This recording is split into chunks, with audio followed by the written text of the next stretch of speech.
Hello again, everybody, and welcome back to Wait, Are These Guys Friends? I am Mike, and I am here, as always, with Randy. And Randy, it is a special one for us, isn't it? How are you? Yes, indeed. I'm doing great. Looking forward to diving into 50 years of SNL. My God. Jeez. And I don't like that we are both old enough to have really only missed a few of those years. So I want to be one of those hip young kids who was like, yes, I grew up during Beck Bennett. And Right. my kid is like, oh no. Oh no. Yes. Uh I was when we were born, Eddie Murphy was in the cast. So that's ridiculous True. and scary. It's Wait, what? what's your first memory? I think I don't go till probably very late 80s, early 90s is what the first I remember. I think I taped it at least from overnights, or maybe I stayed up late every once in a while, but that's really my first recollection is that kind of, I want to say 89, 90, 91 around there. So I I'm a don't little older know. than you, but yeah. Yeah, that's fair. I don't know if my first memory is the live show. I think my first memory is as a kid, one of those, they do this every year still, one of those Christmas special retrospectives where they put all the Hmm. Christmas sketches together. And the sketch was where Steve Martin's doing his Christmas wishes, and it just keeps getting longer and more selfish in Yeah, between the right, wishes. exactly. And I thought that was the funniest thing I'd ever seen, even as like I think like an 8-year old or something, just because I got Hmm. how ridiculous it was. And then my dad was like, "Oh, he's a funny guy. We should watch The Jerk." And I was Oh, like, nice. "Okay." And then he showed me The Jerk within that same like week, and I was like, "This is the funniest man I've ever seen in my life."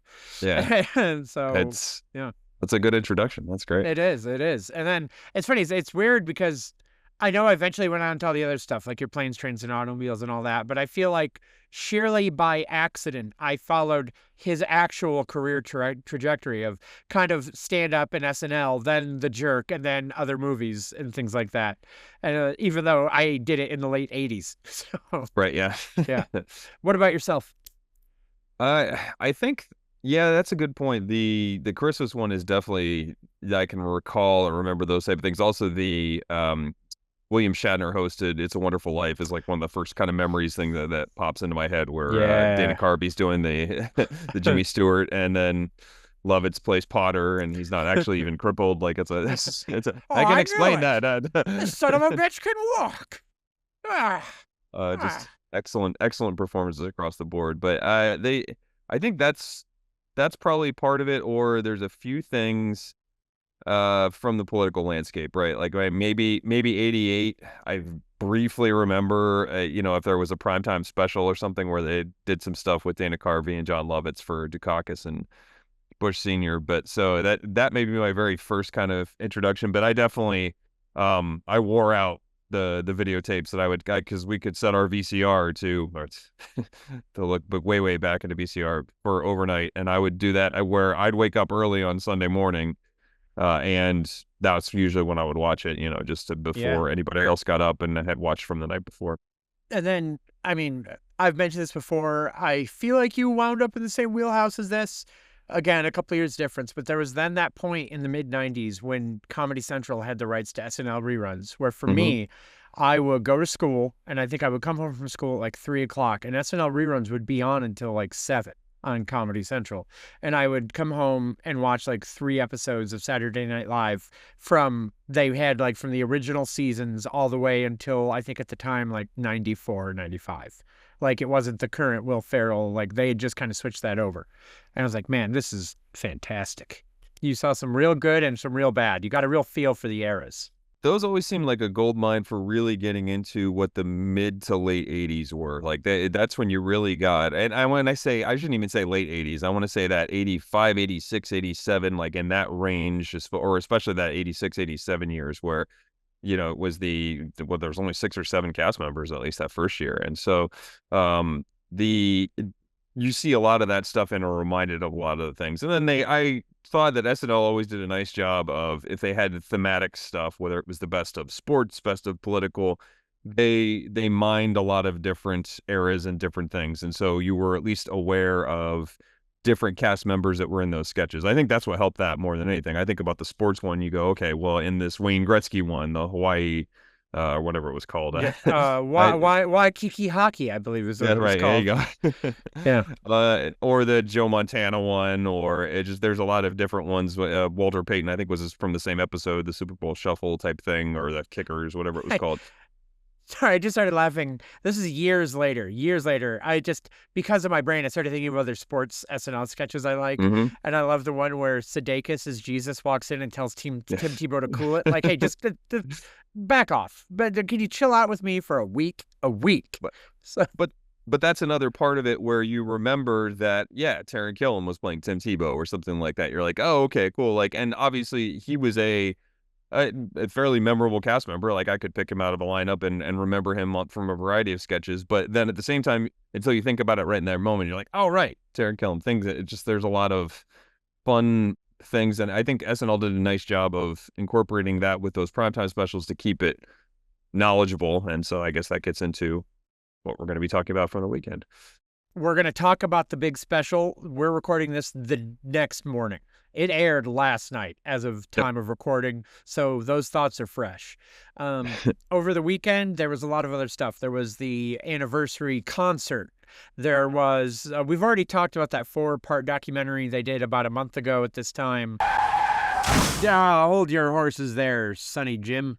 So this is Mike from the future while editing the episode, and I realized that our takes on the 4-part behind SNL 50 documentary thing was never actually put out to the public. We had recorded an episode that we decided to hang on to for future days because it's just kind of evergreen. But what we watched in that had that. So it was never out there. So let's do a little time travel. We'll step into the Quantum Leap Accelerator, travel to the past, listen to our takes on that, and then come right on back for the rest of everything that came out this weekend.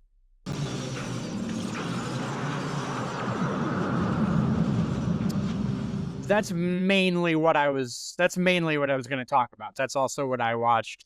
I finished watching the last one this morning. I watched them out of order based on interest level.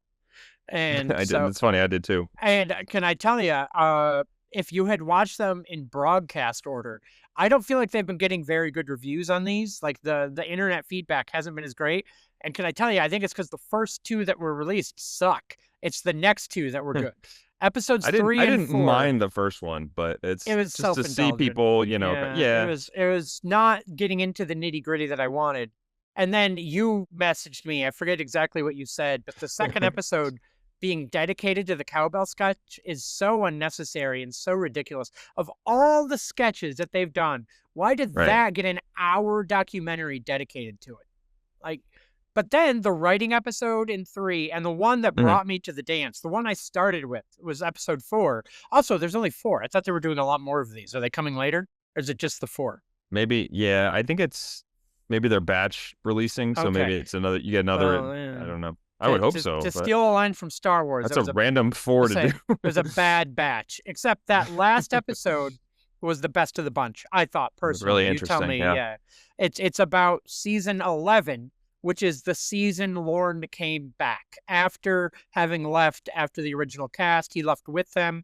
They had the Gene Domanian, Dick Ebersol years, the rise of Eddie Murphy and Joe Piscopo and all that. And there are highlights in that era. I will not have that era wholesale slandered. That would be ridiculous. Although I think some people... There's some great stuff from it, yeah. I think some people try to be like, well, aside from Eddie Murphy, what was there? A surprising amount. So, except for... That's completely shitting on Billy yeah. Crystal Martin's short year then, like, Yeah, which exactly. there was a bunch of great stuff. Which was really fascinating that they touched on in that documentary. I didn't realize, because I was 2 when it aired, how much that first year, or that, I don't want to say first year, it's like a gap year. They had the real, what you remember of the Eddie Murphy years, the gap year with the celebrities, and then Lorne came back. I didn't realize how much that celebrity year really did bolster and help the show. Ratings, attention, everybody back. Comedy. In my mind, growing up, it was always just the one-off, right? Because you didn't know, watching it on Comedy Central reruns, it was those weird 20 episodes with Martin Short, and that was it, and you move on. I didn't realize the significance for a long time of what that year was. I think, and I wish that, and maybe there's more coming out. I didn't do enough research into that in terms of the other documentary episodes, but yeah, that is one of those where I consider myself, and I know you're in the same boat, just an SNL junkie. Like, I love everything about it. It's just fascinating. Read the books, love the deep dives on it. I think there's uh, it's a web page, but it's almost just like I don't know, not a diary, but the article is called one SNL a day, and they recap everybody's episode sketch by sketch, like from 75 all the way through. Like, it's really fun to look up if you're just like, oh, what about that one that had, Jingleheimer Junction, the Cameron Diaz one. Can I I look up that love that Cameron one. Diaz? It's such a great episode, but it's such a great sketch. But so you can look up and say who was on that when they did that, and this guy just recaps it, and it's obviously it's his own opinions, but it's really fascinating to do that type of stuff. So anyway, the point I'm making with all that is I really love Saturday Night Live. Just started watching it when I was really young and just always been very, very into it. But there are certain things that I'm not as aware of. And the 1985 season is a perfect example of, we know Saturday Night Live is part of our culture, it's a part of our lexicon. Like, and is there anything else that we can find that we didn't know as much about? And I think that was a perfect example for that. And I think they should dive more into that. Everybody knows I got a fever and I need more cowbell. Sorry, I don't even know the actual line. I got a fever and the only prescription is more cowbell. Yes. Sorry. By the way, that's only those 4 episodes. That's all they're doing. What a waste of an episode. Huh. Of all the things they could have done, of all the things they could have laid out, that was the 4. And they really wasted an episode. That's so weird. I don't get that.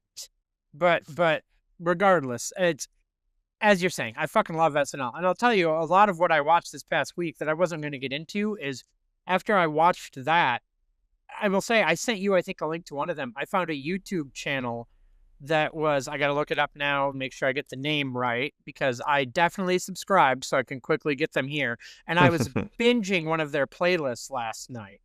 It's a YouTube channel called Saturday Night Network. They have 580 videos. They got 36,000 subscribers.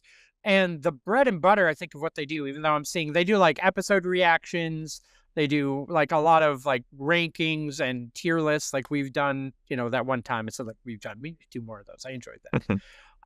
But the bread and butter, top of their page, highlighted, is they do a video series called Everything You Need to Know About Saturday Night Live. And each video is a single season. They've gone up to season 20. And each video ranges from like 15 minutes to a half hour.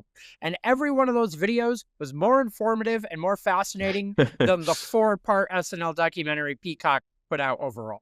Like, go to that YouTube page and just start watching that playlist. I just watched the season 21. It came out 3 days ago. And that's obviously the season that after that, they fired everyone for the second time. They fired I say everyone, Spade, Meadows, and Norm stayed. Everybody else got kicked. But, Sandler and Farley always said, we didn't plan on leaving the show. They fired us. So it's fascinating stuff. Really good. Highly recommended YouTube channel. So is that 94, 95? That's season 20? Okay. Yep. And then 95, 96 came back in the fall with the first Will Ferrell year. And they took at least a year to find their groove. I did not hate that first year or two of that cast, but it took a minute to get there. Wasn't that the one? Didn't Chris Parnell start on that cast and then he got fired and they brought him back? Chris Parnell got fired or he was a 3 featured times. Player? I don't think he was in that first God. year. But I know for a fact, I should double check. I should watch my hyperbole, as they say. But Chris Parnell, I believe, got fired 3 different times and came back every time. Which is crazy because he's fantastic. So underrated. Yeah, he's great. But that documentary I watched all 4 of those, and I was just like, You did send that to me. I didn't get a chance to check it out. I'll have to do so. No, I get it. I believe, all joking aside, I believe you were actually working when I sent that. Okay. When I'm sitting at home watching YouTube videos as a freelancer on my days off, when I don't work for 3 days at a time and you're grinding day to day, I was like, Randy, I got another video. Randy, you want to watch another video? It's good. Why haven't you answered me? Randy, right? Are you busy? Randy, what are you busy with your family and your daily job? I'm gonna sit here with my cats and watch YouTube. That's my impression of myself. That's how I feel in my head. All right, now that we have put right what once went wrong, we are taking the leap home to talk about the rest of the SNL 50 weekend. That we weren't really in love with. It had ups and downs. But they'd also put out a history of the music SNL documentary. But let's start with the concert, which I believe you watched. I didn't get to catch a lot of it because I Yeah, was traveling for work. I did watch the documentary, which I think you didn't watch. correct. So Or I we was can, flipping around that night, but right. yeah, we So we watched some can of it, but not all of it. tie into that, and then obviously we both watched the special. But talk to me about the concert. I saw a couple of clips. It looked really cool. There was a lot of really fun stuff. They did a nice job of pairing some people together that you wouldn't necessarily expect. There were some, I want to call it highs and lows. There were some things I thought when Miley Cyrus and Brittany Howard came out from Alabama Shakes, who I believe they're either touring or they have a new album out too. So it's like kind of well timed to put her and them back into kind of the consciousness of everybody in music. But they came out and did Queen's Crazy Little Thing Called Love, which is interesting because it wasn't perfect for Miley. I mean, Miley's a great performer. I'll give her that. But I don't know. But my God, Brittany Howard can wail. And she could play play the guitar too. So it was really cool to see the two of them together. Much later on, like David Byrne came out twice. That's one of the. I saw the clips because I'm such a Yeah, Talking Heads fanatic that and those are the clips I sought out for it sure. was a wonderful payoff for David Byrne because he came out originally with Arcade Fire and St. Vincent, and they did an Arcade Fire song, and it was just like, wait a minute, we're not gonna do anything Talking Heads. And then later on, Robin came out and they did was it Dancing on My Own? Was that song from like I don't know 10, 15 years ago? Yeah.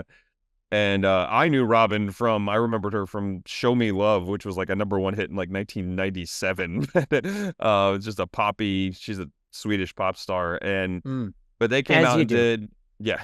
And she came out basically wearing the same suit. And I'm sure you saw the clips that David Hmm. Byrne was wearing. And then they did This Must Be the Place, which was awesome. I mean, that was Yes, it just like, was. Yes, it that's was. my wife and I from the couch just going like, oh, this is incredible. And there were just a lot of really great things. The Lonely Island medley was really funny and really cool and just a perfect encapsulation of that. Being able to bring in Eddie Vedder doing the Michael Bolton part, which Eddie Vedder's part was really cool too. So earlier, they did a really nice job of incorporating a bunch of different. It felt like it was a concert to get everybody to kind of geek out about cool music, but at the same time, it interwove a lot of SNL within it. So it didn't just feel like sometimes these SNL great performances are just really great bands doing really great song performances on SNL, which I guess is notable, but at the same time, that's the only tie-in. This really felt all interwoven together.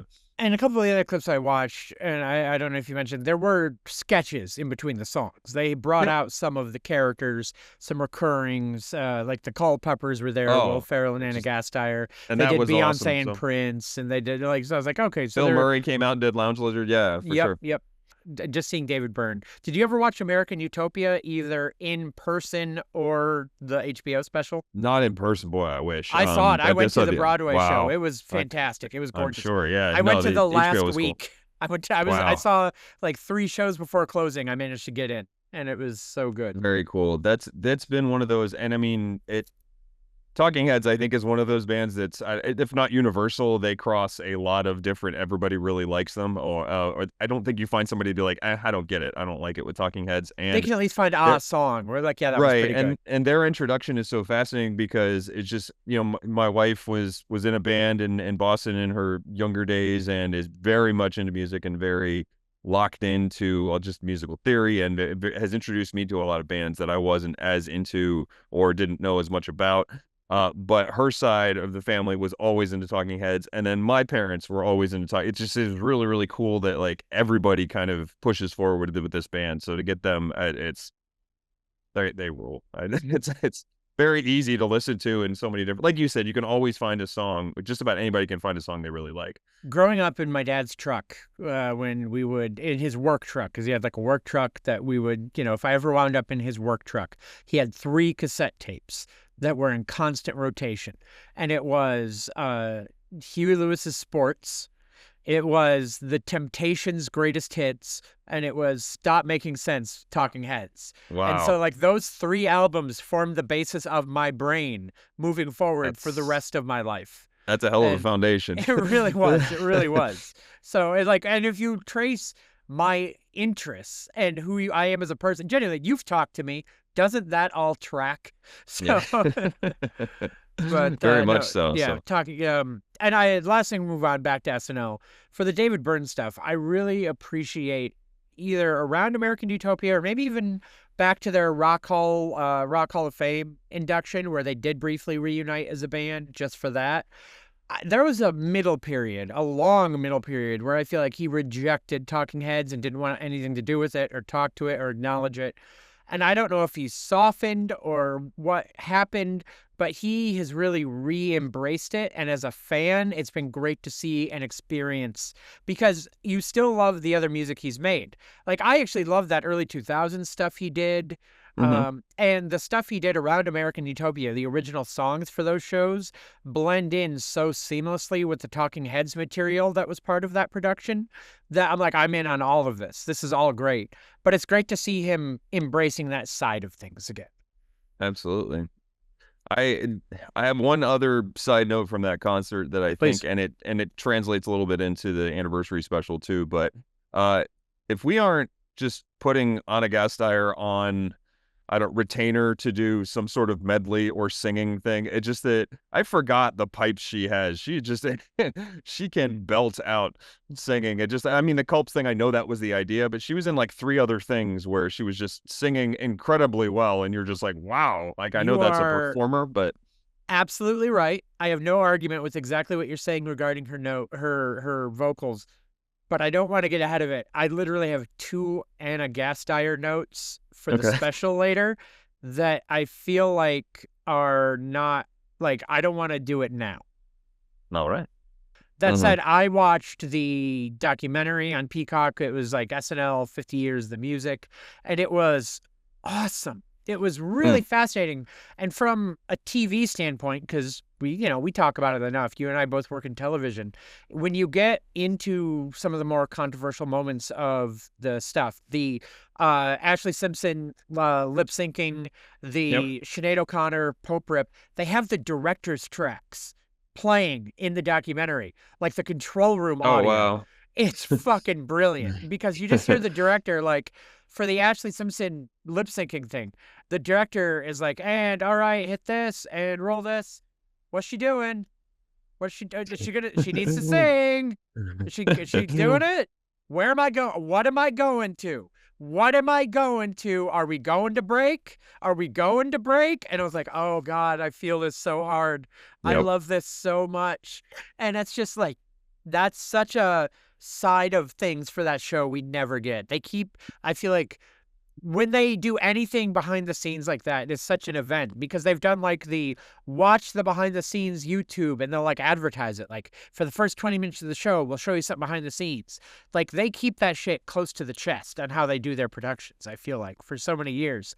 So to hear and see that, and again, they talk about the evolution of the actual music. They talk about the evolution of music and sketches. But the stuff that I was fascinated by the most was there's a promo shoot. They have the raw, unedited footage of the commercial promo shoot with Charles Barkley and Nirvana. And it's just Oh wow. Nirvana milling about while Lorne Michaels stage directs Charles Barkley and Nirvana. So it's just them and it's amazing because it's so them and everything you've ever heard about them because Kurt Cobain is just Dave Grohl's being a ham and like goofing and laughing, and Right. Kurt Cobain's in the corner smiling and clearly enjoying the moment, but also not talking and just watching. And Hmm. he's just like, you just see them like, and he's got like, and Lauren's like moving and goes, and he's like, he's not even like, okay, he's like nodding and like going where he needs to go. And I'm just like, this is amazing shit to see. And they talk about how so many guests that they'll bring on are Lauren, even to this day, in his older age, he's like, I try to listen to people who say you need to get on board with this now. Because he's like, I had no idea who Nirvana was, but people came on. They're like, put Nirvana on now. They're starting to Yeah. sell albums. Get them on. And then I didn't realize this. Like Adele credits SNL for her career, essentially. Hmm. Um, her Interesting. her SNL debut when apparently she had not her album, she said it and they show the stats, it's real. Her album was at like 56 on the Billboard 200, so kind of something but nothing special, right? And Mm-hmm. then she went on SNL, and it wasn't that just that she was on SNL. She gave 2 great performances, but her SNL episode was Sarah Palin showing up on the Oh, show. wow. So, So everyone was watching. And she's like, the next morning, my album was at number 4. And I was like, oh my God. And she's like, I'd been working for 15 years to do this and that. And then suddenly I was an overnight sensation. And I was like, that's amazing. And it's wow. just, they talk about the reality of the show and the impact it's had and the performances, and they do a great divide between the actual music and the sketch music. There's a whole thing about the origin of the Lonely Island on the show, and the build up to Lazy Sunday and what they took off to afterward. Just a really entertaining, it's a breezy 2-hour watch, right? It clicks along. It's really good. But all of that, what a celebration. We actually reached last night, again, a time of recording. I should stop using time identifiers. The 50th anniversary show. And Yep. now this is my question to you. I have a lot of notes because I just recorded notes as I went. Do you want to go from the top to the bottom, or do you want me to give my initial reaction, you give your initial reaction, and we break it down? You tell me right now how you want to handle it. So yeah, let's do a very succinct initial reaction, and then we can just we'll go blow by blow, line by line, kind of, not line by line, but like in order, sequential order. Does that work? Yep. Okay. 25th anniversary was way better. This was kind of a letdown. 40th was fine. Yes. I mean, to be fair, it is a much narrower needle to navigate or whatever. They had to thread the needle a lot more on this with twice And as that's much stuff. why I will get into a lot of my details, and I have a lot of takes and thoughts, but please hit me with your succinct, your Right. thoughts. I think the main thing there is they had at the 25th and even in the 40th, had a lot less additional social media and viewing public That's uh, fair. What is your tropes to take try to deal on with. my reaction aside? What is your gut reaction on the show? To this one, the parts I enjoyed, I really enjoyed and brought me a lot of delight. I was a little underwhelmed by it as a whole. You said it better than I did. I was too wrapped up in the others. I have the same thoughts as you. Some parts were great, but underwhelmed is the word of the day. Possibly underwhelmed, bordering on disappointed. But is it disappointed because I had built up 50 years in my head and I had good memories of other specials? Although I think Garrett Morris said it best. When I was one of the original cast members, I didn't know they would keep dragging me out every 10 years for these reunion specials. It's a good line. He's like, I'm very tired. So Yeah. it's like, all right, good. God bless you for acknowledging it. I appreciate it. Because Indeed. I remember saying at the time, and I don't think we were as friendly then, so I may have just said it into the ether to no one. Why are they doing a 40th? The 50th is in 10 years. Well, can't we just wait for that? I was like, are we concerned we're going to lose a bunch of people? Which I guess we lost 1 or 2, but like, it seemed I like mean, an yeah, odd choice to me to do a 40th. I mean, in retrospect, I'm glad we did. We wouldn't have had something else with Norm. We wouldn't have had, We got it's some good moments out of the 40th. mhm. Frankly, a few better moments than this. Let's start at the top. Sure. We had, and I may have skipped some things if I didn't feel like I needed to take a Okay. note on it. And you did. Let me know if you're like, what about this part? It's like, oh, I didn't Okay. write something down. Mm-hmm. But we start with the cold open, which shockingly to me was not a sketch. I'm like, how do you not do that? And Yeah. and the choice of performers was bizarre to me too. Paul Simon, great as always. Paul Simon, intrinsically tied to the show, hosted the second episode, musical guest in the Five Timers Club, longtime friend of Lorne Michaels. Yep. Sabrina Carpenter, I worry about her longevity as a performer. Do you want to tie your 50th anniversary to her as much as you did in this production? Really? So it felt like Is that the social media we're- thing you're talking about? it's that, and we're jumping on the moment where Sabrina said yes to doing this. We have to put her in. Like, it's as big a star as she is right now. You can't not do it. I think that's what it is. In 10 years, if she's huge, I'll eat my words. I just don't, compared to all the other people that I've seen in the last couple of years in pop superstardom, I just have this vibe that she ain't gonna last. I don't know what to Yeah. say. I don't It's know. also, I'm pretty sure she was, I think initially was there already for Domingo, and so they tied Yeah, it into it. that's But fair. which we'll get to. But Yeah, yeah. and the only other thing I could think of is is that we end. I mean, we'll get to it. We end with Paul McCartney, right? So we start with a Paul Simon, George Harrison. We start with the Beatles. We end with the Beatles. I don't know. I don't mind that. And the Yeah, Beatles have always had a thread throughout their history, I not just from the friendship of them with the people in charge, but they've woven in and out throughout the years. So but I don't I know. wonder. Yes, is there another um artist that that may have worked with? And we are really to the point. It's not no one's fault. No one beats Father Time. It's Paul Simon's in his 80s. Yeah. It, I mean, it's starting to be evident, and well, and he retired from touring in 2016. I went to one of right. his farewell tours. So he's been off the road for almost a decade anyway, Yeah. So So this is a special thing to even get him out in general, to be fair. so everything I understood, but I didn't. Yeah, we're back to underwhelmed, right? Like, okay, Yeah. they're singing, great. It's hey Paul Simon, yeah, I know. I figured he's like isn't he like one of Lauren's best friends? Like, I There think it is. so. It's just Yes. Yep. and and you got Sabrina Carpenter, so I understood all of it. It just was like, Yep. So moving on, enjoyed the credits montage, cutting together all the yeah, casts, cutting everything. That was just a nice bit of editing. Saturday Night Live's always had top-notch production value. They use absolutely, in every era they use to the best of what they have for their era. Like if something looks dated now through our eyes, I genuinely think in 1978 they were doing the best what they had. It's often the case.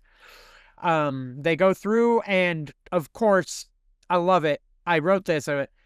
Steve Martin comes out for the monologue, and being the nerd that I am, I know that Alec Baldwin actually has the hosting record, but Steve is in the public eye the one who has the hosting record, right? You know what I mean? Like, I know Alec has technically hosted a few more times, but the public, the world at large, is going to see Steve Martin and think, yes, because it's Steve fucking Martin and it's SNL. well, and he walked out, and I knew it was going to be fine. Like it just, I like, and it was better than fine. It was really funny. Like it just, there, like he had a lot of good jokes, and and that's Steve Martin. Like he did it for the 40th, right? Like so, I mean, you can trust him there, and it was good. It was funny, and it's his persona lends so perfectly to that. The Gulf of Steve Martin joke was really funny. Like To that point, I actually wrote one of my notes, and this seems like it shouldn't be a surprise, but even on the show, they can't often do this. I was blown away because it was an actual monologue. It wasn't yeah, just a reference fest.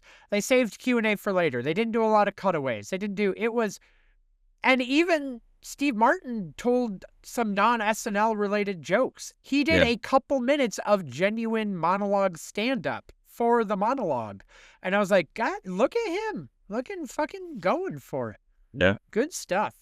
Although one bit in that I had my first genuine, like, audible laugh out loud moment was when they cut to all the writers outside in the rain for their premium seats. And I thought, there, and again, being a big enough nerd, I recognized, like, you had Zweibel and Jim Downey and a bunch of other Yep. guys. So I was like, oh, look at them. They actually got the real writers and they put them out there. That's great. That was a nice touch for sure. But an enjoyable start to it. I was like, cool. It All right, was here we a go. couple other Didn't feel little. too long. Didn't feel No, too. it was Which good. wish that will come into play on other things. But It yeah, go would. Just other little monologue notes, and they're overdone. We can move on. on. I did write, and because he comes back later, when did John Mulaney get the Zac Efron face width makeover?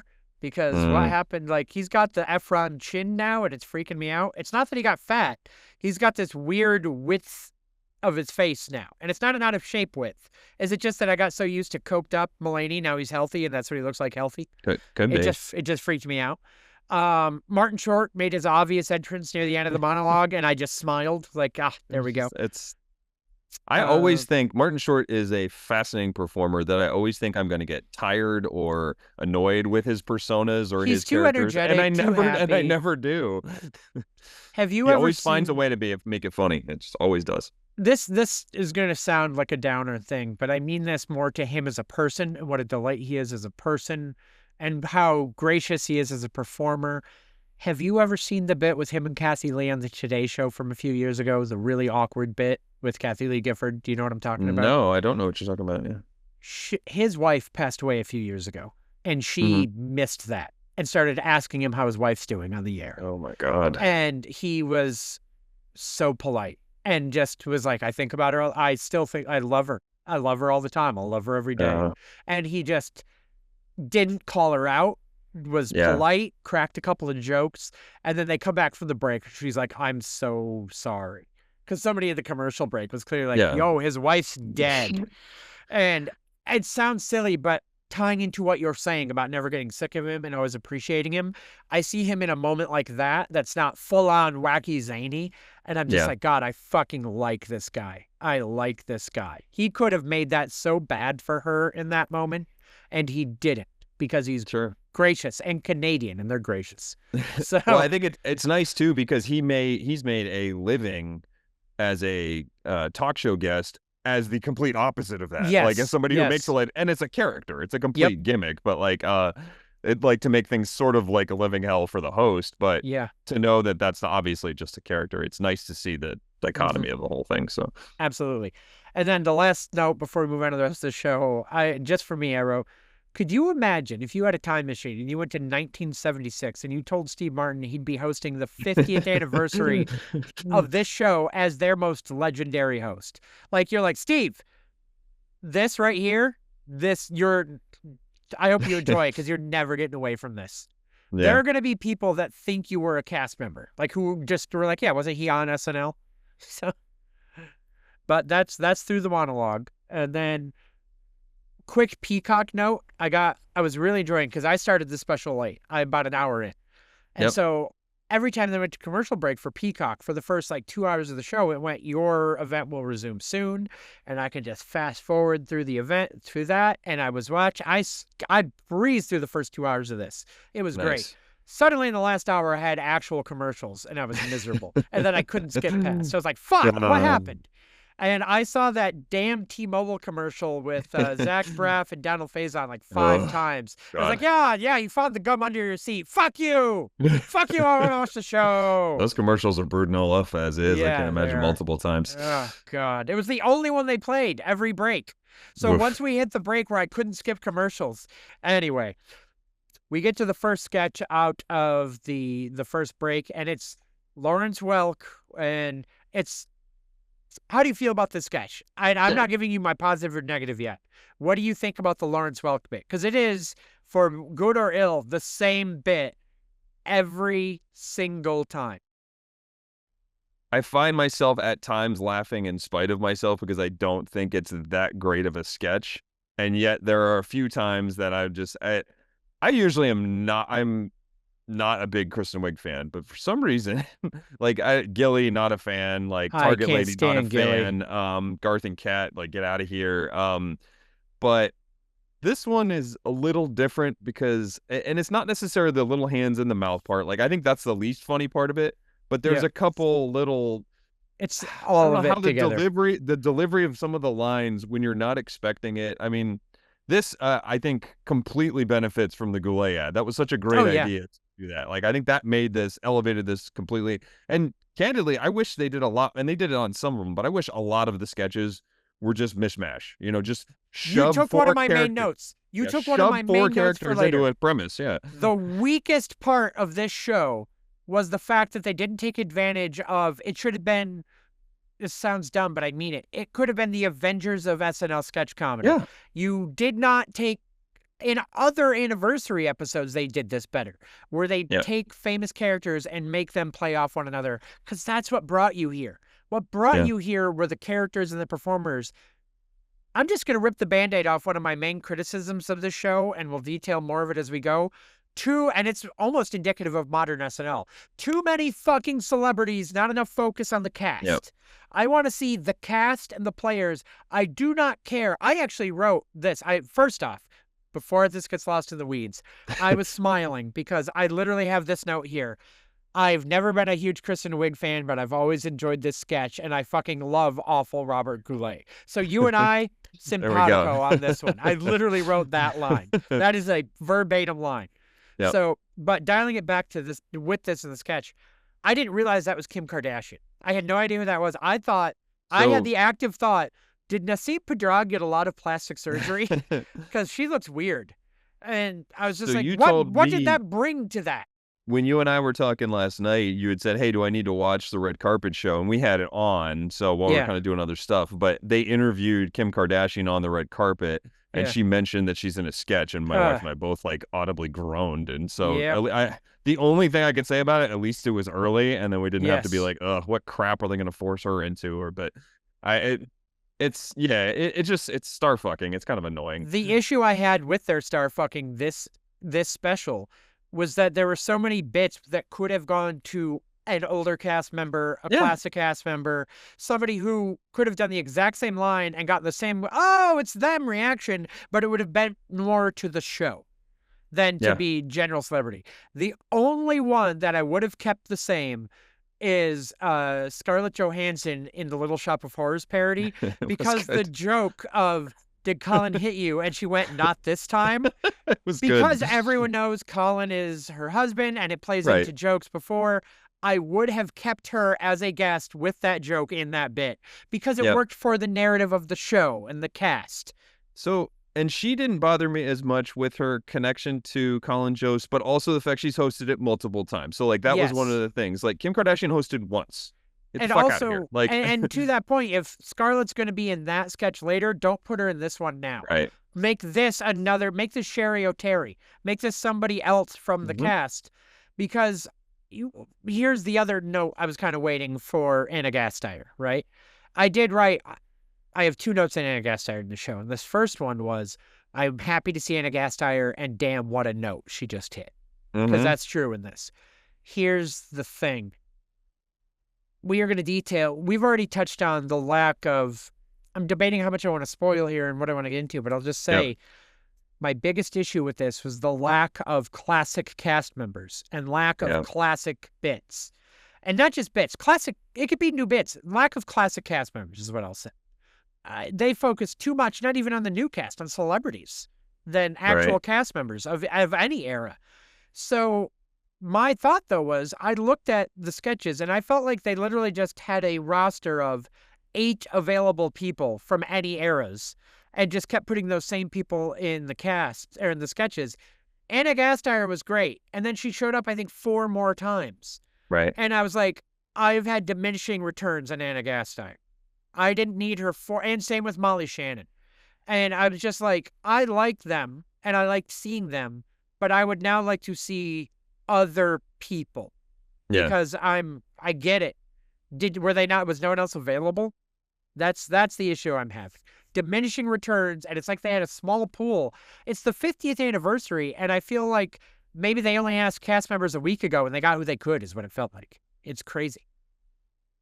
Yeah, that seemed very odd, and we'll get to it as we get to the very end of it. But some of the weird, glaring omissions that I don't Yeah. know I don't know the context behind. To be fair, but there's Yep. some odd ones. But we'll keep moving down. However, I feel like we're hitting part of why I wanted to wait, but I couldn't help it because it all becomes one big conversation, right? Yep. It all ties together. But I would like to know that I liked that sketch, and I really Yeah. liked the Black Jeopardy sketch next. Uh, It was fantastic. So Probably my favorite one. Yeah. I don't want to rip the Band-Aid and be like, it started bad and I hate it. That's not Yeah. true. I have criticisms, and it sounds like you have criticisms, but to sit here and be like, out of the gate, it sucked. Please note, we are not saying that. At least I'm Yeah. not saying that. I don't think you're saying that either.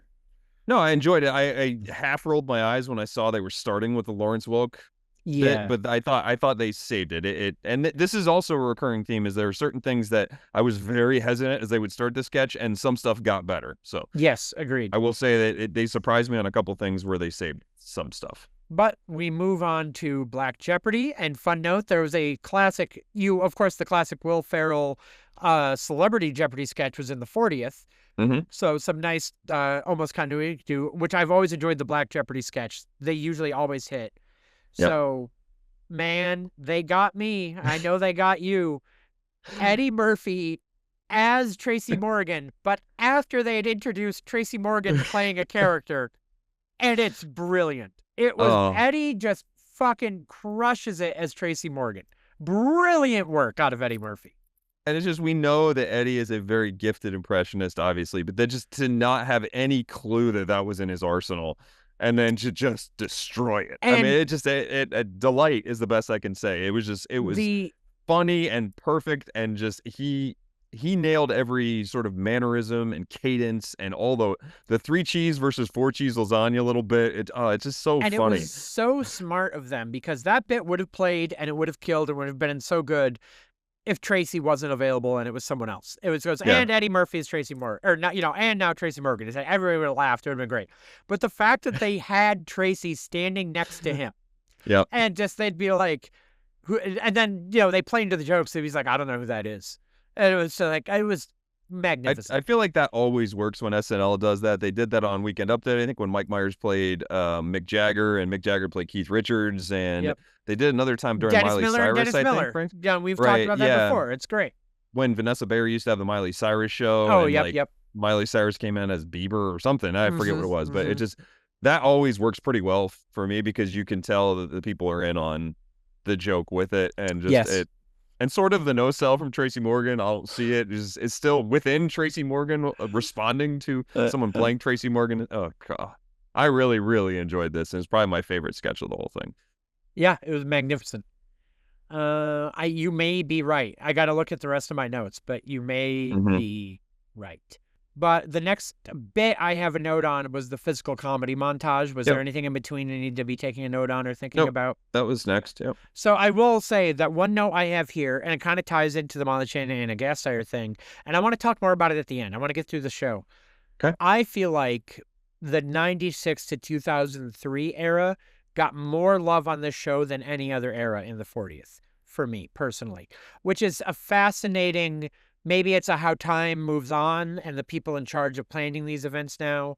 The other cast all got their due, and I felt like there was a lot of original cast erasure until suddenly the last hour had a ton of it.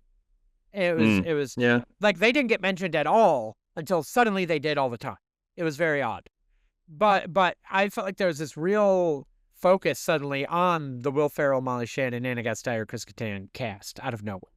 And I don't mind that because I was 13 and grew up with a lot of that cast. But it was just surprising to me to see such a what felt like a focus on that era. I'd be curious to see the writing team on this as a whole. I know some people who contributed. I know Tina and Seth have both said they helped contribute to it. But if you see that that's probably a lot of influence there, maybe. Yeah. So maybe that's the wanting to give them their due. I'm not sure, but we'll touch on all the different montages at different points. I thought the montages and the clips of the bits and stuff was all very good.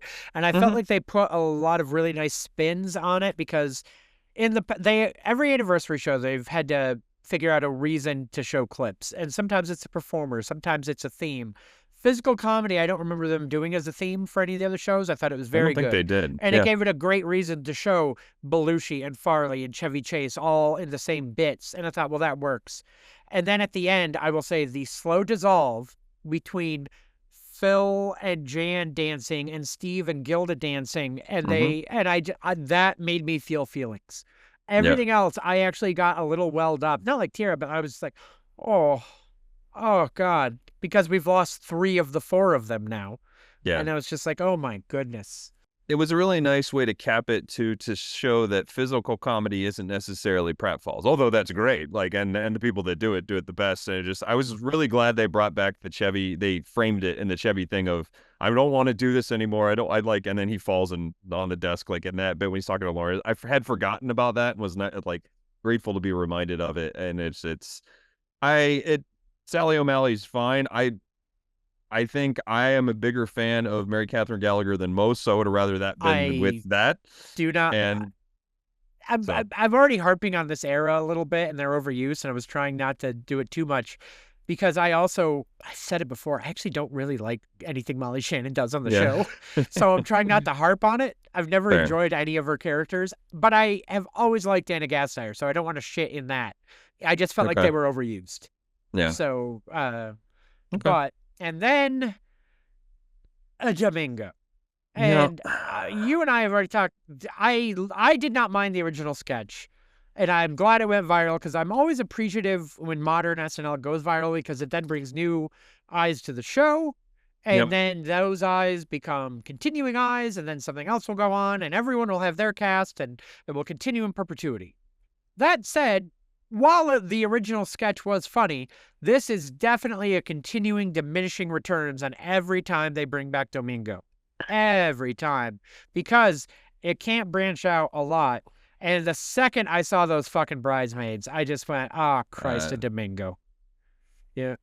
I knew it when Martin Short and Molly Shannon were coming out. I was like, I had a oh feeling. no. I'm like, more because I was like, I don't want to devote 5 to 6 minutes to this. Yes, it's from this year. It's from this past season. Yeah. But it is, I mean, this is, I mean, Sabrina Carpenter's in it, but this is Yeah. also we're appealing to You're Gen right. Z and TikTok, because And this they is need it. They blown have up. to have Well, it. and it's blown up there. So like, I Yep. get it, but, didn't love it. The one part I do not understand is I'll get off my soapbox and tell people Please. they can get on my lawn if they want, but is I don't get the point that the talented singers singing it purposely off key, like in this sketch. Like Sabrina Carpenter did it in this. Ariana Because Grande those did it in people one of can't them. really sing. That's their, That's funny. Okay, got it. Apparently, yes. And I've actually seen a lot of social media comments that a lot of people actually love that part. Really? So I'm Okay. dead serious. I've seen a lot of like, don't you realize how this is real stuff I've seen where they're like, don't you realize how talented you have to be a talented singer to sound bad? And I'm like, okay. I swear to God, there's a lot of comments like that. They're No, like, that just makes them even better. I that was that like, could be okay. their take, but I don't agree. No, I Anyway. agree. I agree with you, but that is actually a lot of kind of the discourse about all of that. That being said, as annoyed as I was for the first 4 minutes of this, when the groomsmen showed up, I at least had a little bit of a Yeah, same. a Then bright it spot at was the end. So I loved the casting of all the groomsmen, and I already forget who a couple of them were. But again, as a Beck Bennett yeah, stan, I was happy to it see was him as one of it them. was Andy Samberg, Bowen Yang, and Kyle Mikey Mooney. Day. It was Mikey. Oh, Kyle Mooney, not Mikey Day. Yeah, yeah, I yep. get them confused. But Because they're both the Good Neighbor guys. So yeah, and then it was really more of the same after that. But it was a brief moment of hey, all right. But then I would like to note, I copied the actual text I sent you into my notes. This was how this happened in real time as I was texting Randy my reaction. Because again, I watched it after he did. He Yep. politely did not send me spoilers, and then I reacted. I commented as you after. commented. So. Right. So, which was a great way to handle it because I had to watch a little later. Yep. This is genuinely how I was typing. I skipped to the end of Domingo. I did not enjoy that sketch for the. Oh my God, fucking Jack Handy. That's literally how I was typing, and I sent that because that's how it went. I was like, Domingo, whatever. Oh my God, it's Jack Handy. Holy shit. And it was fun. It was a quick little Jack Handy, and I'll always enjoy them. It was great. I wish they had a better Jack Handy in reserve, but yeah, I get it. It was it's very very inside baseball, Listen, but it scratched the nostalgia itch. It did fair. what it did. It is. That's another thing. I was going to maybe wait to get to Adam Sandler's song to talk about it, but there's a couple other moments. There were a few. The Andy Samberg anxiety bit touched on this. This touched on this. This was a sadder, or there was a lot more "we're tired" than other celebrations. This felt less celebratory sometimes than a lot of the other celebrations we've had. A lot of the songs and bits and jokes were about money and anxiety and time spent. And I'm like, is everyone okay? Because there have been other anniversaries where you didn't seem as upset about stuff. We're just in that age, though, that it's okay to wear that on your sleeve now. And I'm great with that. It just was like, yeah, wow. no, I know. I Yeah. honestly think that's what it is. I think in the 80s and the early 90s, it was like, I'm just going to shove this down as much and not let anybody see that this gets to me because then I look vulnerable. So I'm going to cover it with cocaine and alcohol and not sleeping, You're right. You're absolutely right.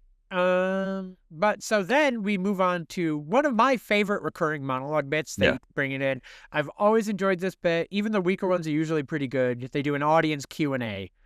And it's a great way to get a bunch of people in it, too. It is. It really is. And I don't have a lot of detailed notes on this part. If you got stuff, let me know. But I will always say I always love Adam Driver. He's such a great host, and his stoic face just look, and he's so good every time. I'm just like, that's nice. Just because you know he gets it too. It's not like he's like, I'm being a method actor or whatever. Like he understands the value in it, which is great. And then there was, to your point about getting celebrities in, they even made a joke about that. They're like, some people say we just do this to get celebrities who wouldn't otherwise have a speaking Sure. part into the show. And they cut to Al Sharpton and Ray Romano, who are like, what do you think, Reverend Al Sharpton and Ray Romano? And that joke aside, being great and accurate is great. My favorite part about that was the slow zoom in and creep to cut out Rob Schneider, who was Yeah. also sitting next to Al Sharpton, Yeah. How who about they that? cut, and they were like,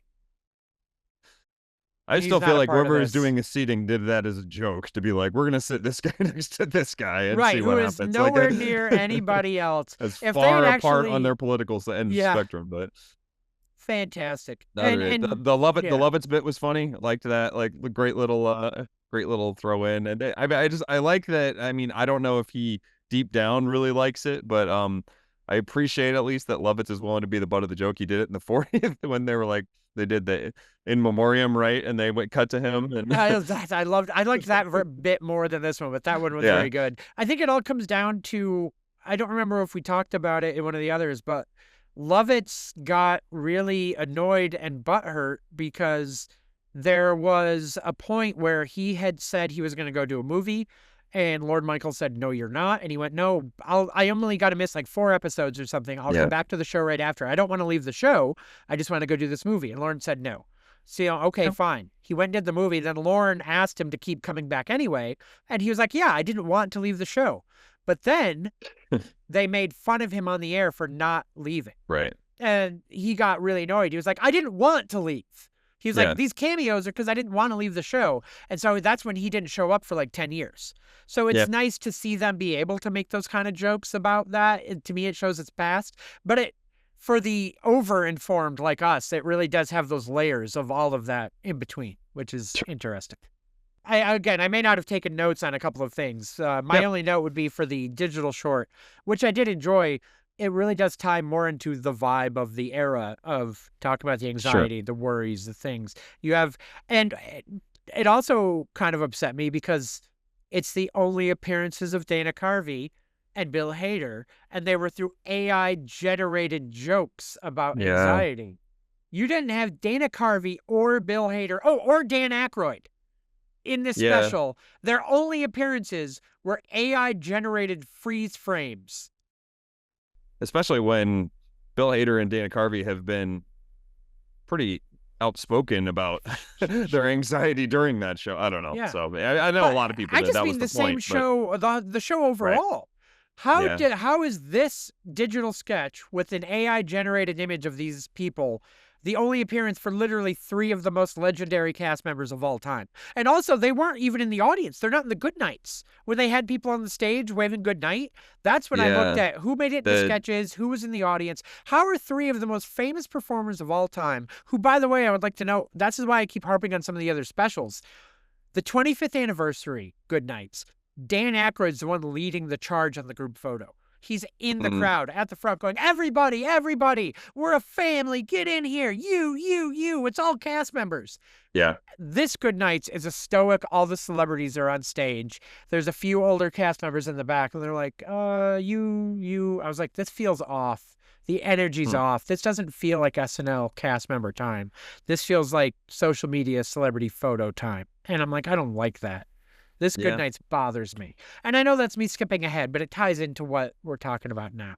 I will say so. The Dana Carvey and Bill Hader, I'm fascinated to know more about that because that one, you're right. There was no indication. I guess Dan Aykroyd was doing a lot of, like toasting the show and stuff all throughout his social media throughout the day and the night. So I don't know if he was just trying to take a step back just because he wanted to. He's such a good guy that it like in all by all accounts that maybe he was trying to just give that to the other people to give them a chance to shine in this setting. But I mean, still, how do you leave Hmm. him out of I'm it? I don't actually know. just went to, while you're talking about that, I found a People magazine article that was posted, what's today? This was posted this morning at 1:30 a.m. after the Okay. special.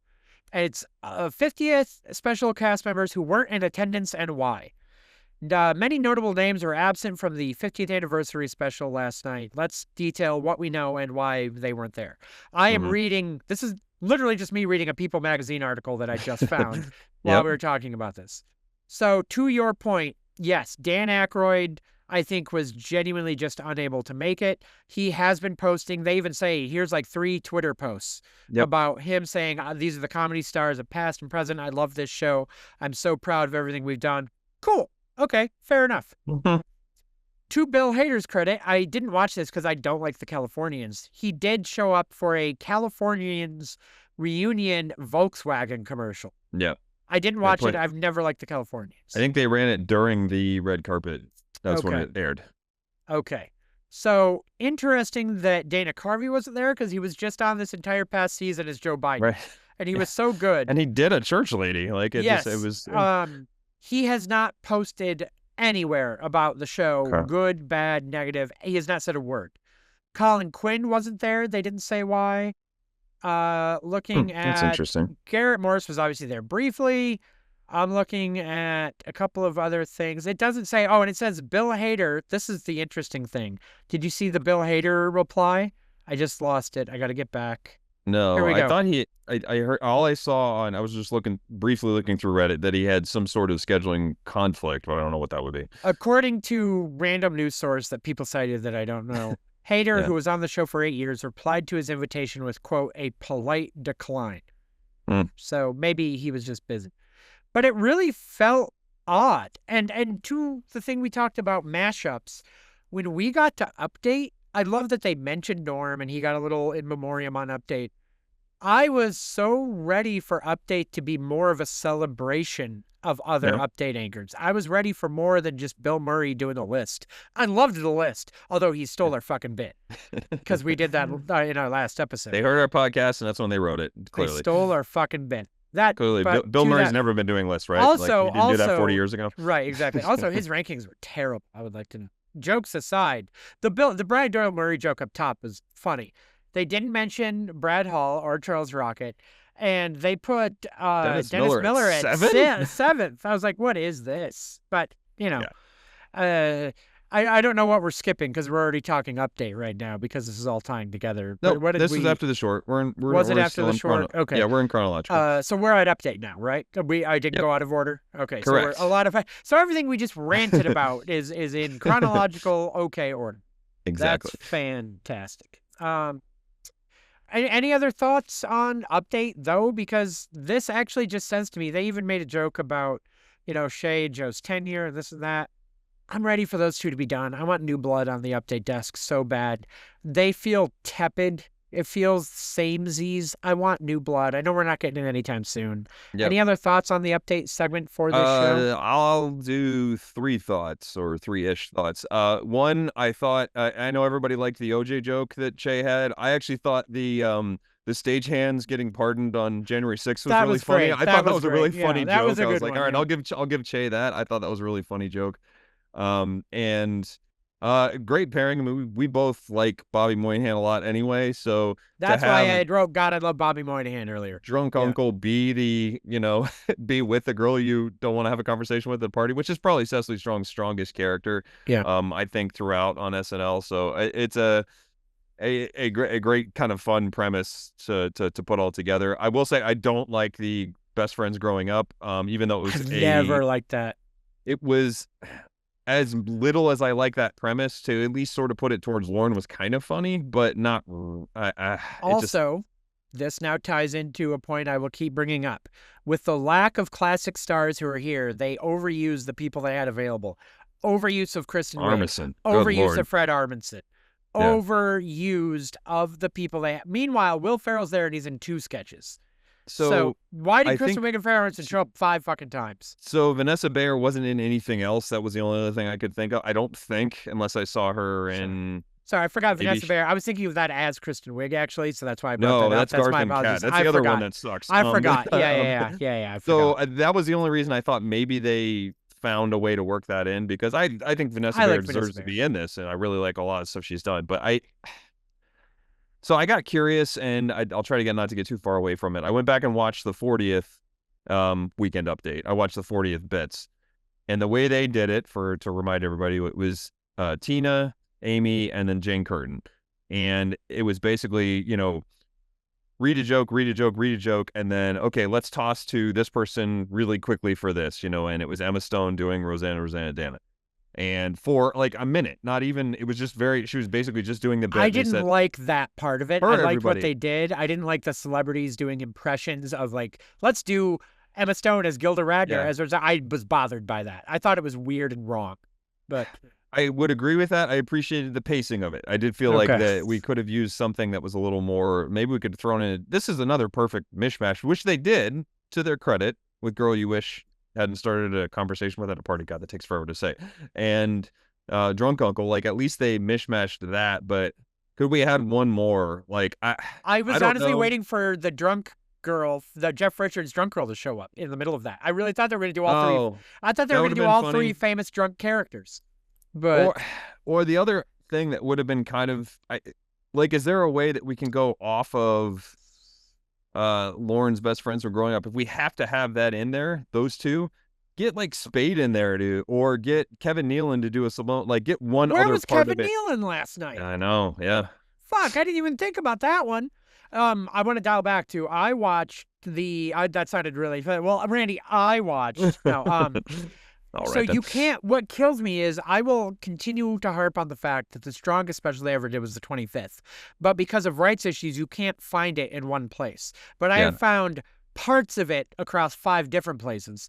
So I rewatched the opening, and more importantly for this moment, I rewatched their update tribute. So I watched the 25th, the 40th, and the 50th. The 40th overall, you're right, had the best pacing and was very strong. But the 25th was the funniest. Mm-hmm. Did you watch the 25th? I think I sent you a link. Do you remember what it was? I recall it. Yeah, I watched that a little bit. And it's to me is really indicative. Obviously, they had a lot fewer anchors, and it was before several eras that were to come.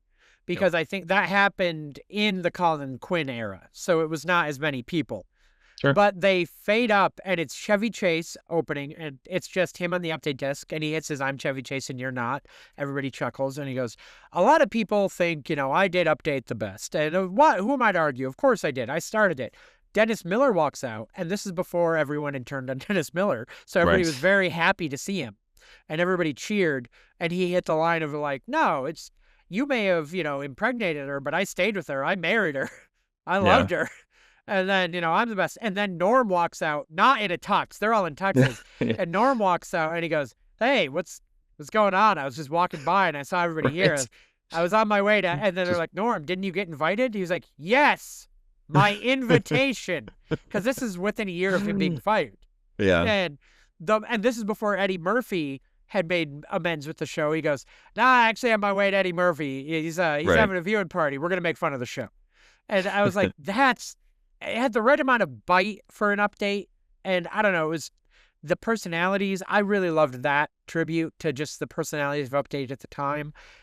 But what came up after update? I want to make sure I have my notes right. What do we move on to next? So, and I'm realizing as I'm looking through mine is just the sketches in order. So I don't know if you want to sprinkle in the musical performances as we go through. I don't have it exactly in I have in 0 order comments on any of the musical performances. I skipped most of them and didn't care about most of them. All right. If you would like to hit a catch-all musical performance moment right now, it's all you. I have 0 comments. Excited's the wrong word, but when I saw Miley Cyrus and Brittany Howard were doing Nothing Compares to You, I thought was like, okay, thank God this is something that's a little bit more in Miley's range, so I think she can do well with it, and I was really excited to hear Brittany Howard wail that song, so that was the only thing that... Okay, so any other musical performance notes, since I was a big jerk and skipped most of them? I don't even know if you consider it a skit or the musical thing. I thought the Sandler thing was sweet. I consider that a sketch. That is not a skippable thing for me. Yeah, that's a real thing. I'm talking about like musicians doing. No, I thought Lil Wayne's performance was kind of not for me. It's not for me. I'm not a rap guy. And I like hip hop, and it wasn't 100% for me either. I thought if he would have brought somebody else with him, they'd done a little bit more of a medley. It was just a medley of his songs, which okay, but with the Roots, But and then I don't know if you want to get into McCartney to end it, or if you want to bring that up at the very end, or no, we can. Now I've seen McCartney live 3 times, and it's great, but that was literally the same performance he does for that every time. It was nothing I know the crowd was hyped to see it, and also shout out to my friend Andrew, who I don't know if he listens. He may not listen. Do you know Andrew? Do you follow Hmm. him on the socials? Did you see what he wound up at this week? I don't follow him on the socials, but I know Andrew. Yeah. Andrew bought 3 tickets, him and his friends, to a surprise show at the Bowery Ballroom. It Oh yeah. could be anything. It was the rehearsals. It was the rehearsals. Oh wow. Yeah. So, and also, Andrew worked camera for the red carpet show. So he helped set it Nice. up. So that was good for him. So there Very you go. cool. Maybe I shouldn't have said his last name. I'll mute his Yeah. last name for the actual, but I'll leave it Andrew. After this, were we moving on to the Lorraine Newman and Chad bit next, or is there one I've forgotten there? The Close Encounter sketch was before that. The thing with John Hamm, A.D. Bryant, and Oh Kate yeah, McKinnon is I Colin didn't like that Rafferty. one. I That never was really another liked that to one. begin with, and they kind of forced That was another one with too celebrities many into it. celebrities. Could have been cast members. Could have been fun. And I too love many Pedro celebrities. Pascal. He didn't need to be in multiple sketches. I mean, One like of my it's notes is, why is Pedro Pascal in 3 fucking sketches? What the fuck is this? Where are my cast members? and a miss and disappointing to me that, I mean, to put John Hamm that way is no problem. I don't really have an Right. issue with that. But A.D. Bryant, like that's all Feels we're like gonna a give her to waste of do. A.D. Bryant. She's such a Yeah. gifted comedian, and she did make her one of the people who saw something. Kate McKinnon's obviously great in that role. Right. Kate McKinnon's great in that role, but I didn't want Meryl Streep there. Meryl Yeah. Streep. Oh wow, it's Meryl Streep. This is a Saturday Night Live anniversary special. Make that Jane Curtin. Make that They literally anyone from the past. It's not Meryl Streep. they also did it because she's never hosted, I and don't give because a fuck. She's never hosted. Why is she I'm not- there? Don't give she's her that Meryl spot. Streep. She's 'Cause never she's hosted. Meryl Streep, and I she dating Martin Short. Not that I that don't matters, give but a fuck about but that. That if we has learn nothing to do anything with the from this, show. people don't care about that. There's a lot of tangential stuff that was going on here. I So know, but I care. I don't. Yes, I care too I agree much. with you for the fact, Yeah. but it's just I can see the thread that developed. Yeah, it's just overuse of celebrities, and it's a Let's modern era move on. problem. I know. Sorry, I Let's didn't move like. on to Oh, Lorraine hang Newman. on. I didn't like that sketch of alien abduction. There's my succinct reaction. Thank you for Well your done. time. Yes. I did, however. It's funny. I had mentioned earlier that I thought like there was original cast erasure for almost 2 hours, right? I was like, Mhm. they're not mentioning anybody. Where's Dan Aykroyd? Where's Larry Newman? Where's Jane Curtin? Where's Chevy? Which, by the way, I will note in the Goodbyes, Chevy, Jane were there. They were just in the crowd. At least they were there. That was lovely. Yeah. But I was saying, where is the original cast, love? Did you see And- during the credits, not to cut you off, but that like Chevy was just trying to get off the stage like as quickly as possible? I did see that. And I actually thought, oh, he's lost a lot of weight. I hope he's okay. Yeah. But he was looking more like what you would think an older Chevy Chase would look like Yeah. than the kind of, frankly, bloated end of Community Chevy he had become. Correct. Yes. So I thought, well, I hope he's okay, and I hope that's good for him. Yep. So to that, though, I had been saying there's not enough to original cast love. And then all of a sudden, Lorraine Newman shows up to be the focal point of a pre-taped piece. And that made me so happy because I feel like Lorraine Newman of the original 3 girls gets the shortest stick of attention, Sure. gets the least love of the classic cast women. And it's funny because I feel like in so many moments I would go, I'm not a big Chad fan. A lot of his sketches are the same.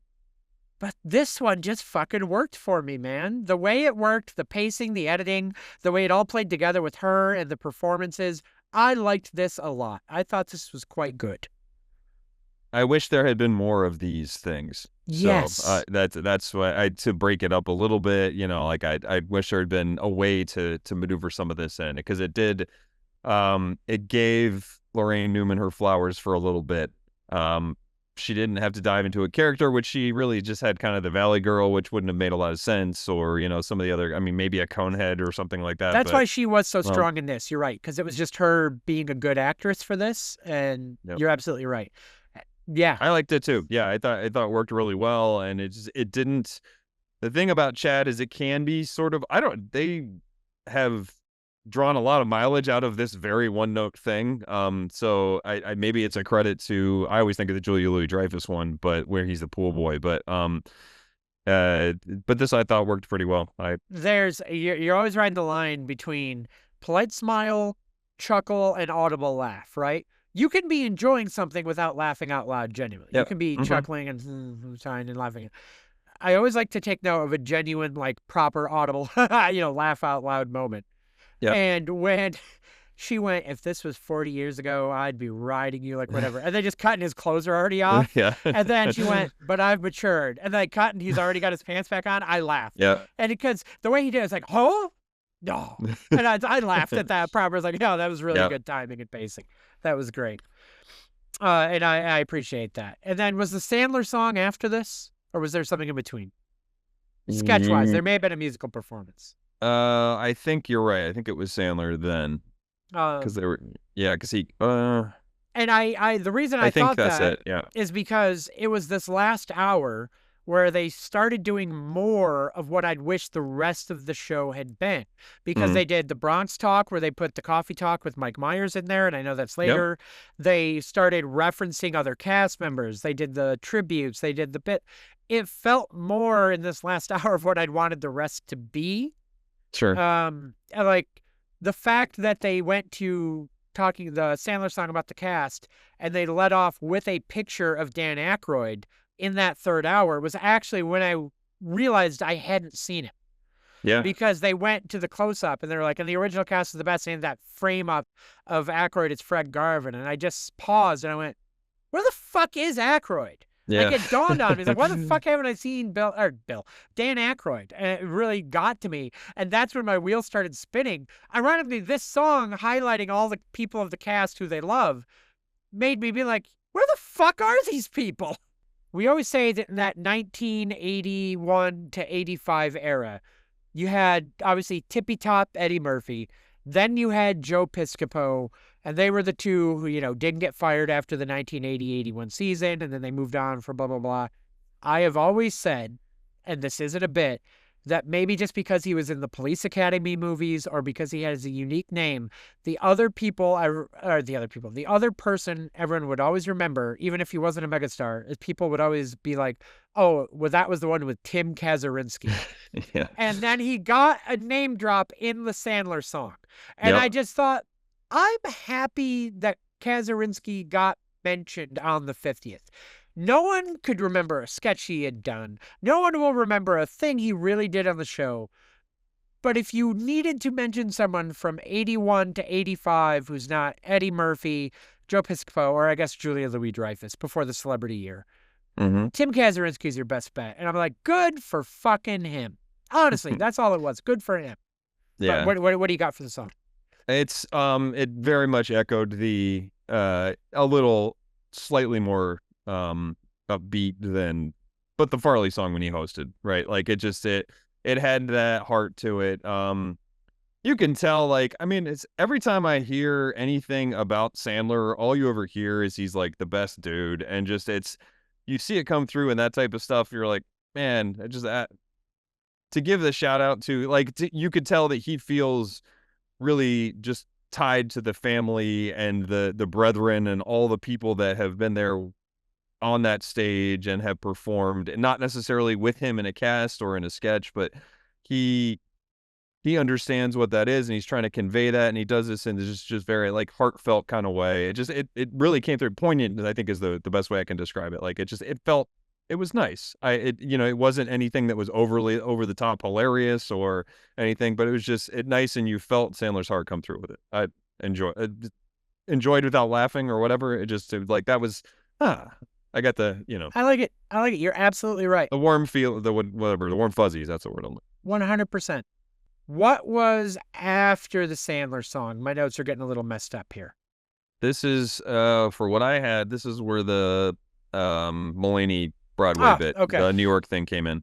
Can I ask you a quick question before we get to reviewing this bit here on the show? What do you think about that bit as a recurring bit? Not a fan. Did you ever like it? No. Okay, not even like the first time. I liked it the first time. I didn't. I thought I don't know. I did not care for it. This is one of those ones that I know it's one of those now Mulaney's here, so we'll do one. I thought it was so good the first time, kind of good the second time, and then painful every time after that. Just painful. This one was fine enough.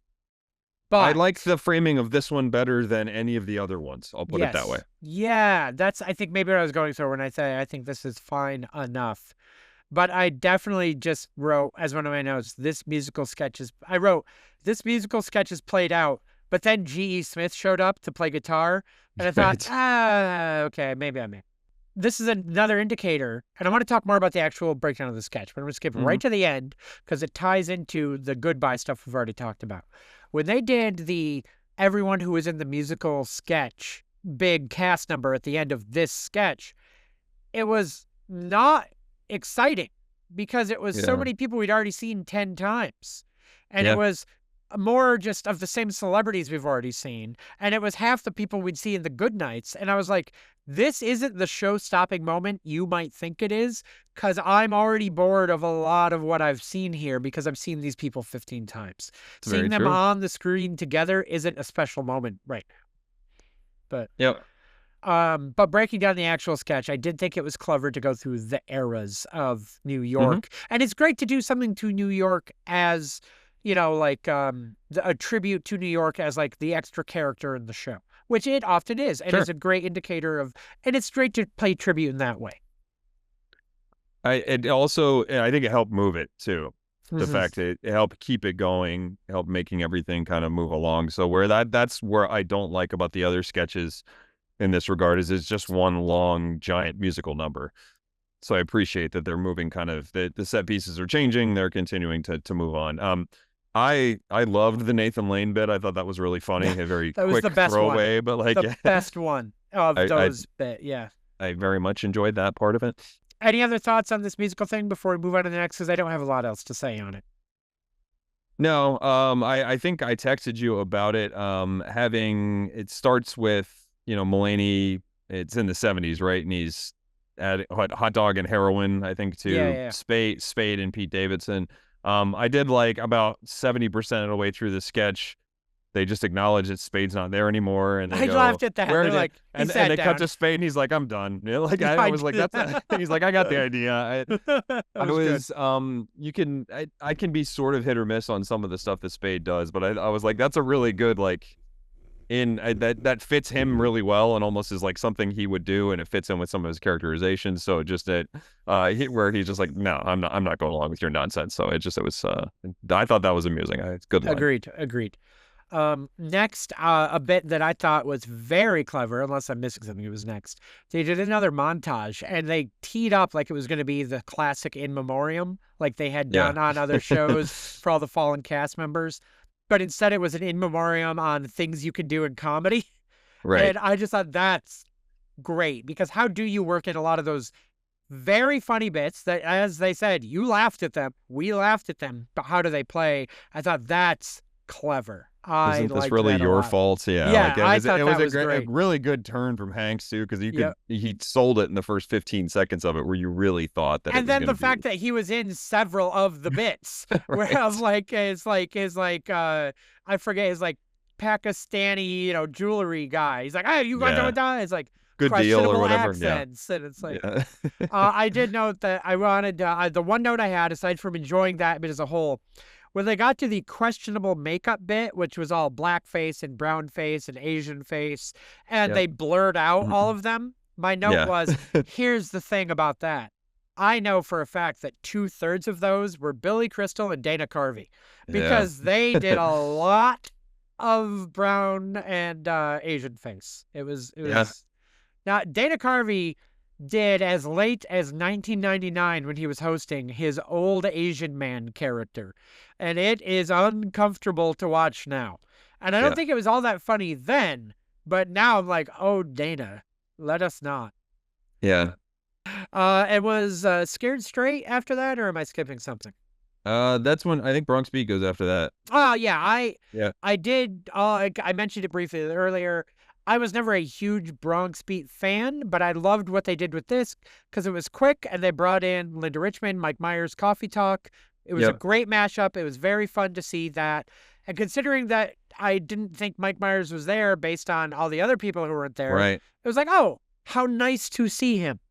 So that was a And delight. it worked well because the whole thing of the whole hook of that sketch, whether you like it or not, is the rapid fire coming at you from Amy and Maya, and to have Mike Myers just give it right back. So they're just, it's constant rapid fire back and forth is fun. So it was a good payoff, like a good instance of how to use that type of stuff.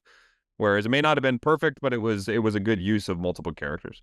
And I think just the right, as we've said, this was something they were guilty of not always doing right, just the right length, too. It was short Yeah. enough and moved on. It did I not will say the outstay its Miles welcome. Teller thing was a little weird, but like, I mean, not weird, but just I didn't think he was famous enough to warrant that. Like, if it's they could, like, I mean, yeah. I think he hosted at least once, but again, once. But Uh, I don't know if maybe there's he's the only one another. that said yes. They tried somebody else. They finally got down the Maybe, list. Yeah. maybe that's, but the Top Gun 2 multiple jokes didn't hit that much with me. And then Sudeikis, was Sudeikis in the Q&A, or was that later? They did another audience bit where Sudeikis showed up. He was And in the Broadway bit, that was the Broadway bit because the they New kept York him in the one. Yeah, audience. Yeah. it was him So and Will Forte as the you Elmo. had mentioned to me that was he dressed as Father Guido Sarducci in that. And Yeah. I don't necessarily think so, but I can see it. And then, Yeah, I mean, I might have. They were trying to reference all the stuff that was going on in Times Square at that time, so I don't know if there was another person that was a noted Times Square performer that would panhandle or whatever. I don't know. but my thing I'm building to is next, I believe, was the Scared Straight sketch. Yep. And Debbie Downer was before it, God right? damn, I skipped another one. I'm Yeah. sorry. Well, I mean, that was not very memorable, so I don't blame you on that Yeah, one. you're But right. It was although nice to see Rachel Dratch getting a featured thing. She's kind of sure. gotten a raw deal sometimes. You think about how she was basically fired from 30 Rock in favor of who the hell became Jenna? Forget her name. But who the hell played Jenna Uh, in 30 Rock? um, I'm blanking on her. I'm saying Jenna Exactly. Maroney, but that's not right. No, she's just That's Jenna her Maroney name. now. But no, as you may be aware, Yeah. that was written for Rachel Dratch. Yeah. Listen, they made the right choice in the end, but she Yeah. kind of career-wise, I think, left SNL to do that, got canned, did this, that. So it's nice to see her getting her flowers there too. Can I move on to talking about Sudeikis Hey, yet on this sketch? I've tried 3 times and I'm always in the wrong spot. Let me get one note about the Debbie Downer sketch, just to be surprised that Jimmy Fallon is in this. Rachel Dratch obviously headlining it. Io is Edibiri from The Bear, who is from Boston. Why don't you just do a Boston sketch? Like, that seems like they could And I have. think that was a more popular sketch with people overall, right? Like, I could be wrong. And then I you don't could have know. had anybody walk on. You could have had like a Casey Affleck walk on, or Yeah. Ben or Matt Damon or something like that. But I know neither Oh, here nor there. and we didn't mention a couple of the other montages. There I was mean, a really De Niro nice... was in Debbie Downer. We should mention that, but he's never been a good live SNL performer. Whenever they no, drag him out, he's a stilted live performer. He's not good. He's De Niro, but he's not a good live performer. he doesn't ad lib. Yeah, so. Yeah. Although I guess you don't want him to ad lib. He's just not a good live performer. That's Sure. but I think we skipped a couple of montages. I did want to note the commercial montage was very good, of all the commercial parodies. Yep. And like this quick smash cuts to all the product names, I thought was very well laid out. I don't remember where that was in the layout of what we were doing, but I didn't mention that one, and I thought that was very good. There were a couple nice like things that I had forgotten about that I was really that are just kind of wild. The Z-shirt thing with Kevin Hart and Tim Robinson was really, I had forgotten how much fun that was, where it's there's no life behind his eyes. Like, it's just, I forgot how funny that was. Happy Fun Ball too. Happy Fun Ball's great. When I look at commercial parodies I have revisited in my free time because they make me laugh, I feel like it's gonna come out of nowhere, but it's all because of Bill Hader. Almost Pizza. I come back to that one just to watch on my own, when he's like, but what is it really? And then Kristen Wiig's like, Almost Pizza. No, tell me what it is. And then he like smack it out of their hand, and it breaks and smashes. it breaks. And his daughter's like, wow, pizza. And he's like, don't touch that. And I'm just like, I don't know what it is about that sketch, because it's not like the best one they've ever done, but I come back to Almost Pizza regularly. That was I don't know, maybe not underutilized, but under-recognized was anytime Kristen Wiig or Vanessa Bayer played that kind of like mom or housewife, like in the kitchen in those commercials, was always great because there was always some turn on it. But yeah, so a lot of good parodies there, and I'll always be obsessed with that one. I've tried 4 times because I didn't take notes on others. Can we now talk about the Scared Straight We sketch? are finally there. Let's go. Before I get to anything else in it, why I'd brought it up, and I was thinking of Sudeikis and all these other things. Just like with Mike Myers, only checked for one sketch. Sudeikis apparently there the entire time. Where was he for the first 2 hours? They Yeah. were overusing all these people, and then suddenly Sudeikis is there in 2 sketches at the end. And I'm like, what is with the management of people in sketches? Because it was out of fucking whack for me. Very Or it's strange. what would they agree to do, maybe? And it was great to see him. And it was just like, where have you been? Where have you been? I Yeah. missed you. But I always enjoyed this sketch. And Keenan coming in as the guard, and they always had, or no, as the prisoner, and they always had a guest prisoner with him. And this one's Sure. Eddie Murphy, and it's fantastic. But the Keenan bit here reminded me of one other Weekend Update joke I loved. And they go, and you do think all the way back to the 2nd season, when you had your first SNL cast replacement where Chevy Chase left and he's replaced by Keenan Thompson. And I was like, yeah, he's been there. Photoshopped in the background, Yeah. yeah. It's like, he's been there a while. It's good. Mm-hmm. But Eddie Murphy as halfway, because I don't do nothing. What is it? It was like, I don't do nothing halfway, and he has the And bad his hair. haircut. Yeah. It's like, It's just, and they that was a- don't. What I liked about that joke is it's an obvious joke, but no one did the line of, but what about your hair? He's like, don't Right. worry about it. No one did that. They just let it ride. It was like, good. People aren't blind, and I appreciate that. This one I liked because I believe they didn't put celebrity guests as the people being scared straight. It was cast Yep. members, as it Mhm. should be, which I appreciate. And then they just cut fucking Eddie Murphy loose. Then they brought Will Ferrell back, who hadn't been seen since fucking Robert Goulet off the top of the Right. show. Where have you been the last 2 hours also, where you could have been Yeah. filling in? But you got Sudeikis, Eddie Murphy, Keenan Thompson, Will Ferrell yelling at the newer, younger cast members, and I was in on the sketch. I enjoyed every second of it. I thought it was good. It was a great combination for Farrell of the guy who comes to Casual Business Friday or whatever with the America thong. Like it was that guy, but then it was also kind of his character from Starsky and Hutch. Like the It was one of his weirder, there's a lot yellier of- characters. yeah. I always felt like Will Ferrell. This felt like 96 to 98 Will Ferrell as opposed to like 98 to 2003 Will Ferrell. Because those first couple of years, I felt like he was a lot weirder and yellier than what he would become after that. Does that track for you? Am I being crazy on that one? I think so, yeah. It I mean, I did like the bit where you could tell that they were running out of time, and so he was just like, I'm just gonna tell you it's Elf. Where like the other ones, they go into a deep kind of explanation of the movies, and and he just I thought that was pretty funny. I agree. That was pretty good. What do I have between that and The Good Nights and a couple of other things? I also have a lot of thoughts of the special as a whole I want to break down once we're done. Yep. But what other bits am I missing after that sketch? Only thing left was Don't Look Back in Anger, Garrett Morris introducing it. So We talked briefly about him showing up. That is always a classic bit. And I respect that is, I feel like, one bit that is always played in its entirety at every special at this point. Yep. And it is so poignant and so good. And it's only kind of going to get sadder as the original cast starts dying. And it took me a beat because I love the subtle joke of Garrett Morris introduced it as, here's a sketch featuring the entire original cast. right. And it was Belushi with the dead graves of the rest. It took me a moment. It was like, oh, okay, that's lovely. And yeah, it's a classic bit that I don't think if Belushi had lived to the 90s, anyone would ever thought about that sketch ever again. Sure. Ever Yeah. again. It's because of him passing that became the status that it did. It's very well made, but it's one of those, it aged better than it ever should have. Yep. In that regard. What do we got after that? We're done. We're at the So- Good Nights. Okay, Yep. so how do we want to sum up thoughts? I have some notes. I've talked a bit about the vibe. I've talked a bit about the presentation. Do you have anything you want to hit immediately, or do you want me to try to summarize some of these things?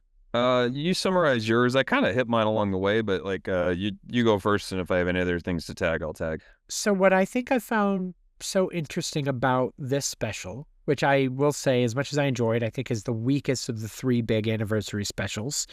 despite ostensibly being the biggest. And here's the fascinating note about it, right? I thought the 25th was the absolute strongest. And you make a good point of there's 25 less years of history and whatever they have to try to figure in. That's fair. But also, it's also the sketch that ignored the 80 to 85 seasons the most. It ignored 80 to 85 entirely.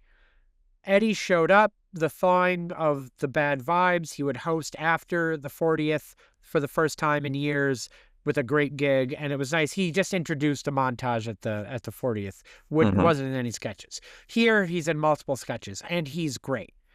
But I also noticed throughout the music documentaries we talked about, throughout the concerts, there was a lot more focus on musical performances, sketches, hosts from that 80 to 85 period than there ever had been in any other period that they've ever looked back on.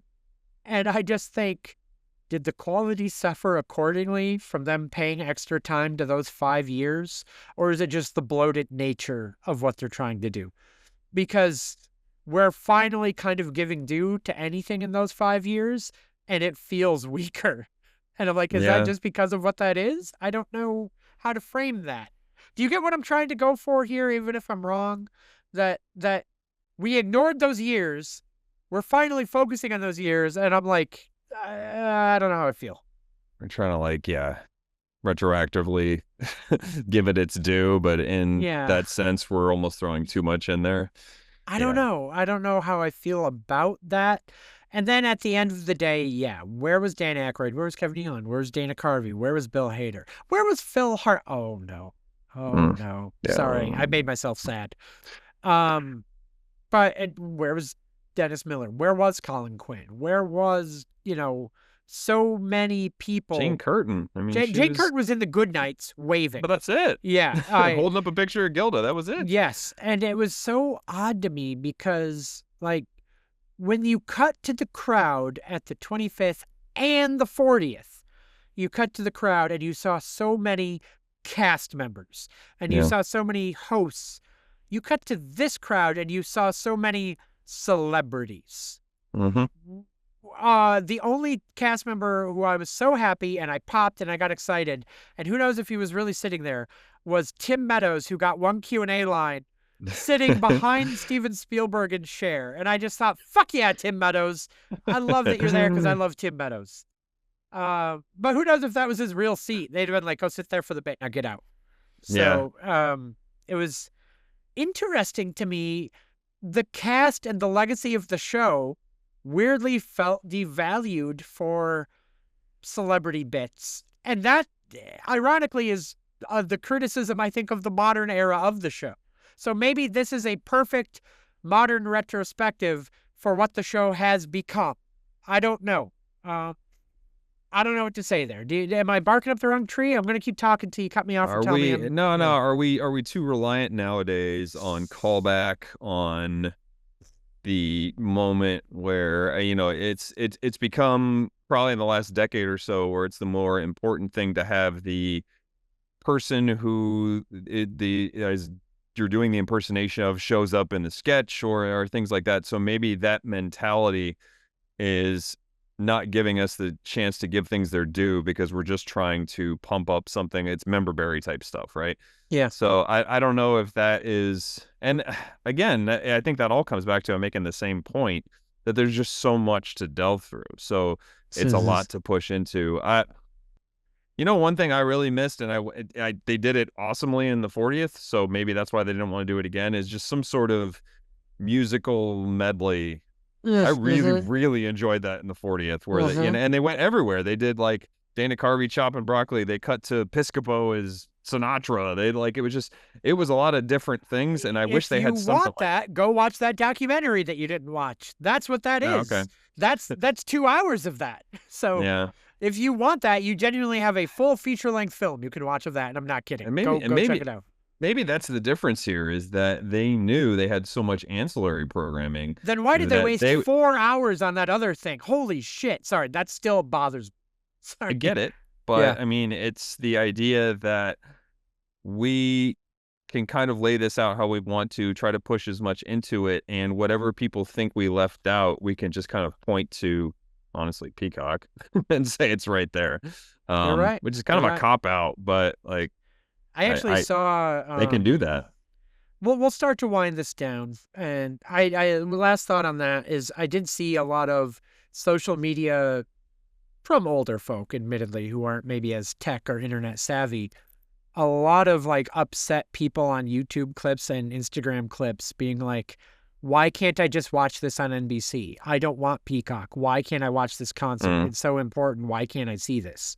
And like, you're annoying me. And I'm like, it's great that they are spreading it out across all this other platform, but maybe people do feel like they're missing out on things they would like to see because of that. But yeah. Anyway. Any other final thoughts on these specials? The special SNL 50. Before we wind this down and get out of here, we've talked a whole lot about a big old anniversary. No, I know it is by no means an easy, or even it's a very, very difficult task to piece this together to appease 50 years of fans.